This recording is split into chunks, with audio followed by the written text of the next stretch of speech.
Assalamualaikum dan selamat sejahtera murid. Kita berjumpa sekali lagi dalam kelas bahasa Melayu. Baik, hari ini kita akan masuk ke unit yang baru iaitu unit 26 dengan tajuknya Masyarakat Kreatif, dengan temanya Masyarakat Kreatif dan Inovatif. Tajuk kita hari ini ialah kreatifnya mereka.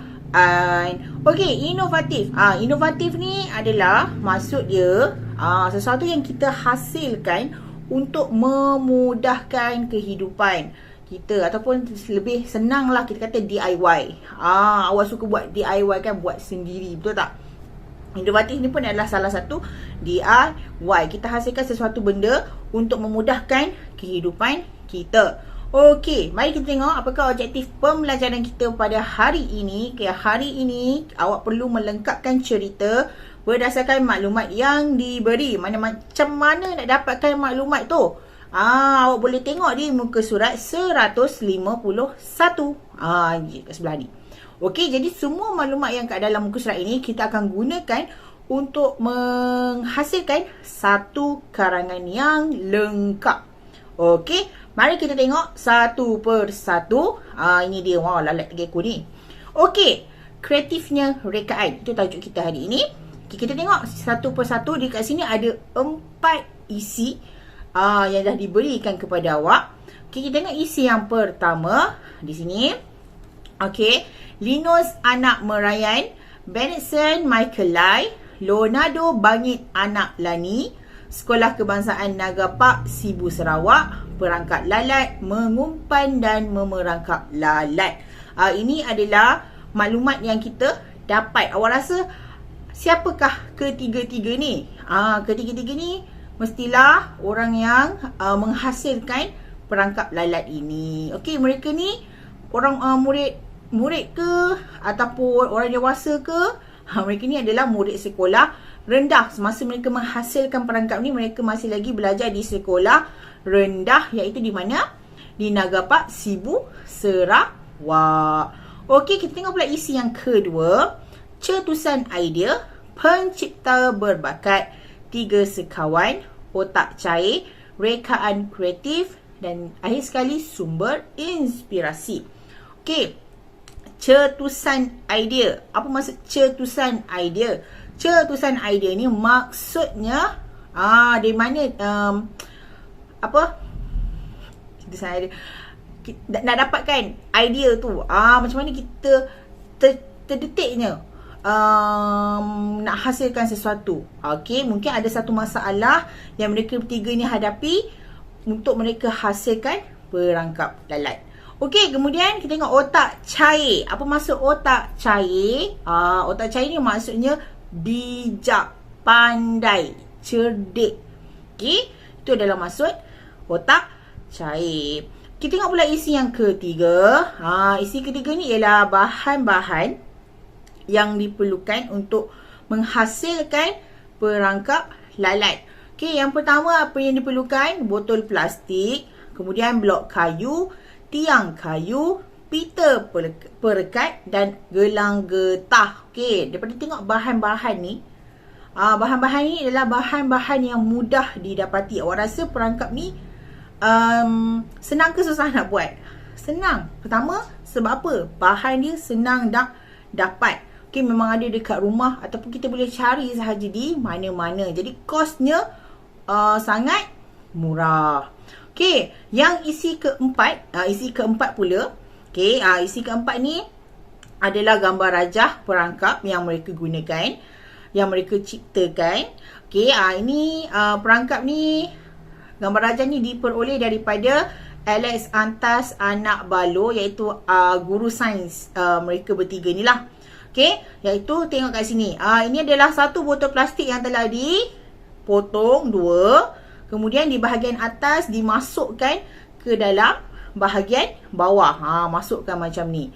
Kemudian botol ini diikat menggunakan gelang getah pada tiang kayu.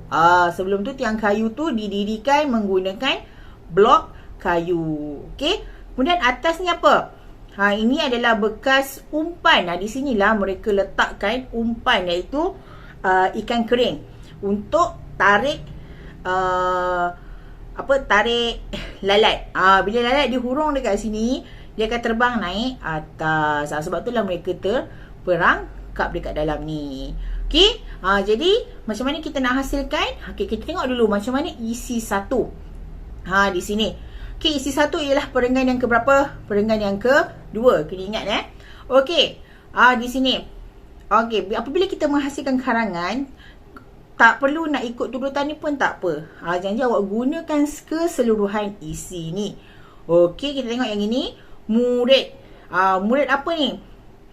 Murid sekolah Kebangsaan Naga Pak Sibu Sarawak, iaitu Linus Anak Merayan, Bennetson Michael Lai dan Lonano Bangit Anak Lani, di bawah seliaan guru sains mereka iaitu Cikgu Alex Antas Anak Balok, telah membina perangkap lalat. Okay, perangkap ini dicipta bertujuan untuk mengumpan dan memerangkap lalat. Okay, kita tengok pula isi yang kedua iaitu perenggan yang ketiga. Okay, idea menghasilkan perangkap lalat ini tercetus apabila mereka sering diganggu oleh lalat. Apakah jawapan dekat sini? Pencipta berbakat ini berbincang dan bersetuju menghasilkan perangkap lalat. 3 sekawan yang otak cair ini berjaya menghasilkan rekaan kreatif yang menjadi sumber inspirasi murid-murid yang lain. Okey, tengok pula isi yang ketiga. Okey, iaitu perenggan yang keempat. Ni cerita pasal bahan-bahan pula. Okey, mereka menggunakan bahan-bahan buangan seperti botol plastik, blok kayu, tiang kayu, pita perekat saya salah eja, bukan perekat. Okey, pita perekat dan gelang getah. Botol plastik diikat pada tiang kayu menggunakan gelang getah, manakala blok kayu dijadikan tapak perangkap. Bekas umpan diletakkan di atas blok kayu. Bawah ni adalah huraian lah. Okey, huraian kepada isi kita tadi. Okey, kita tengok pula isi yang ketiga, yang keempat, iaitu perenggan yang kelima. Okey, makanan apa kat sini? Apa nak tulis kat sini? Makanan berbau seperti ikan kering diletakkan di dalam bekas umpan. Apabila terhidu bau umpan, lalat tertarik akan umpan lalu masuk ke dalam perangkap. Lalat yang terperangkap akan masuk ke dalam mana? Botol plastik. Ni masuk ke dalam botol plastik ni. Betul? Okey, kemudian lalat kemudiannya dibunuh dengan cara merendam perangkap ke dalam air atau membungkus perangkap dengan plastik bagi melemaskan lalat. Ini cara mereka gunakan untuk membunuh lalat. Okey, tengok yang jadi ini sebelah ni. Ini adalah karangan lengkap. Saya dah tuliskan pendahuluan dengan penutup untuk awak. Okey, apa yang perlu awak buat? Macam biasa, tulis hari dan tarikh, kemudian tajuk. Kemudian salin ini adalah pendahuluan, perenggan 1, perenggan 2, perenggan 3, perenggan 4 dan penutup iaitu perenggan yang ke-6. Jadi saya harap awak boleh tulis dengan kemas. Sebab dah pandai tulis kan, tahun 6 kan, tulisan kena kemas. Nak masuk tingkatan 1 pula nanti. Okey, jadi nak tulis dalam buku apa? Tulislah dalam buku penulisan. Okey, baik, itu sahaja daripada saya. Kita jumpa lagi untuk kelas yang seterusnya. Assalamualaikum. Stay safe. Bye.